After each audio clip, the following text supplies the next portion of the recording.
Assalamualaikum warahmatullahi wabarakatuh. Jamaah Ramadan yang dimuliakan Allah, membicarakan tentang bulan Ramadan. Di bulan Ramadan ini yaitu diwajibkannya berpuasa selama 1 bulan penuh. Tujuannya jelas secara maklum dan mafhum. Seluruh manusia seorang mukmin itu sudah tahu bahwa Ramadan bagaimana supaya menjadi kita orang muttaqin. Ada beberapa tanda-tanda orang muttaqin di dalam surat Al-Baqarah, yaitu A'udzubillahi minasyaitonirrajim, alladzina yu'minuna bil ghaib wa yuqimunas shalah wa mimma razaqnahum yunfikun. Salah satu tanda daripada orang muttaqin itu yuqimunas shalah, yaitu yang menegakkan sholat, wa mimma razaqnahum yunfikun, dan bagian daripada rizkinya mampu untuk meninfakannya. Ini setiap kalimat sholat itu suka digandengkan dengan zakat atau infak. Kenapa? Karena pada dasarnya ritual dengan sosial ini tidak bisa dipisahkan, seperti dua sayap burung yang tidak mungkin burung bisa terbang dengan bagus ketika sayapnya tidak patah.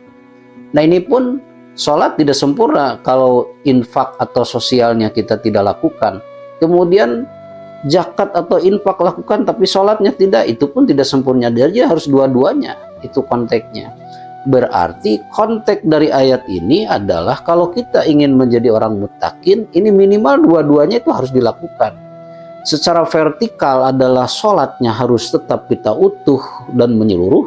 Kemudian secara horizontal yaitu sosial, zakat infaknya pun harus kita keluarkan. Ini tidak bisa dipisahkan. Karena indikator keberhasilan daripada ritual itu adalah sosial yang baik, sosial yang hebat. Nah, jamaah Ramadan yang Allah muliakan, karena konsekuensi daripada sholat itu seperti halnya di dalam surat Al-Ankabut, Allah menjelaskan wa aqimis shalah innas sholata tanha 'anil fahsya'i wal munkar. Tegakkan sholat. Sholat itu harus menjadikan sebab kita baik.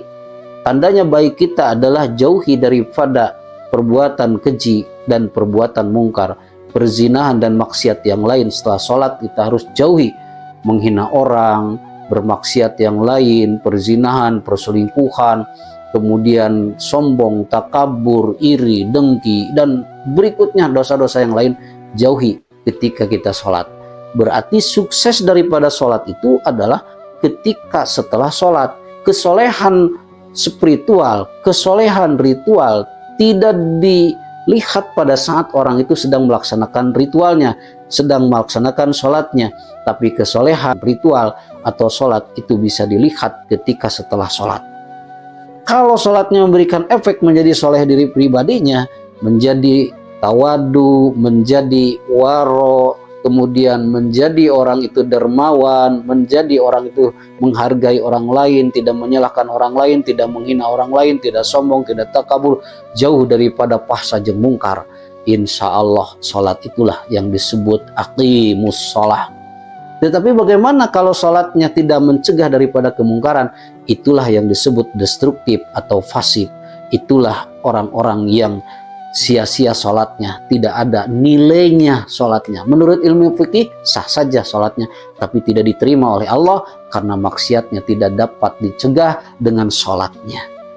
Nah, jamaah Ramadan yang Allah muliakan, mari dengan di bulan Ramadan ini, dengan tarawehnya kita, kemudian dengan berjamaah sholat yang 5 waktu. Ketika usai Ramadan, ya tarawehnya ganti dengan qiyamul lail, dengan tahajud, terus begitu meningkat, harus lebih meningkat. Dan kemudian jamaah di bulan Ramadan kita setiap 5 waktu begitu luar biasa, agak semangat. Maka ketika selesainya Ramadan harus lebih semangat. Ketika kita sedekah dan sebagainya di bulan Ramadan, setelah Ramadan kita harus lebih ditingkatkan. Itulah yang disebut sholat. Jadi sholat itu mendidik manusia setelahnya menjadi pribadi-pribadi yang soleh dengan sholat. Insya Allah pada dasarnya kesolehan manusia cukup sebenarnya dengan sholat yang benar. Karena sholat itu adalah membentuk manusia supaya disiplin. Kenapa? Karena sholat pada dasarnya disiplin waktu. Tidak boleh sholat diakhir-akhirkan. Tidak boleh sholat semaunya kita waktunya. Tetapi itu harus maunya Allah. Kemudian kita pun dalam kehidupan tidak bisa hidup sembrono semaunya kita. Tapi hidup harus itu menurut aturan Allah. Itulah antara sholat harus ikut Allah. Dan kita hidup sosial pun harus ikut Allah. Itulah yang disebut aqimus sholah. Mudah-mudahan dengan sholat kita menjadi orang terbaik. Dengan sholat kita menjadi orang yang selalu bermanfaat dengan kehidupan orang lain. Amin. Wassalamualaikum warahmatullahi wabarakatuh.